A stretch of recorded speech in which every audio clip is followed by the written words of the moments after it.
சொட்ட சொட்ட அட்டகாசமான சுவையில் இருக்கக்கூடிய அக்கார வடிசல் தயார் பண்ணலாம் வாங்க.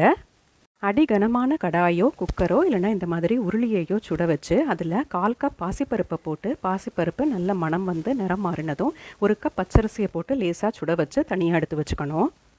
2 டேபிள் ஸ்பூன் நெய்யை சூடாக்கி பொடி பொடியாக நறுக்கின முந்திரி பாதாமை வறுத்து எடுத்துக்கிறேன். கிஸ்மிஸ் போடுறவங்க அதையும் வறுத்து எடுத்துக்கோங்க. 2 கப் தண்ணி 6 கப் பாலை உருளியில் விட்டு அது நல்லா காயறதுக்குள்ளே அரிசி பருப்பை நல்லா வாஷ் பண்ணி வடிய விட்டு வச்சுக்கணும். பால் நல்லா காஞ்ச உடனே அரிசி பருப்பை இதில் போட்டு கொஞ்சம் நெய்யையும் விட்டு இது நல்லா வேக விடணும். ஒரு சாஸ் பேனில் 3 கப் வெல்லம் 2 டேபிள் ஸ்பூன் தண்ணியை விட்டு வெல்லம் நல்லா கரைஞ்சதும் அதை ஆற வச்சுக்கணும். பாகு காய்ச்ச வேண்டிய அவசியம் இல்லை.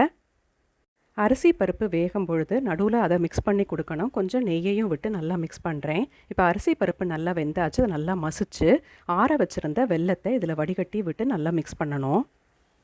இது நல்லா ஒரு கொதி வந்த உடனே மீதி இருக்கிற நெய்யையும் விட்டு நல்லா மிக்ஸ் பண்ணி அடுப்பை ஆஃப் பண்ணுறேன். நம்ம சேனலில் ஏற்கனவே குக்கரில் எப்படி அக்கார வடிசல் தயார் பண்ணுறதுங்கிற வீடியோ இருக்குது. பார்க்காதவங்க அதை பாருங்கள்.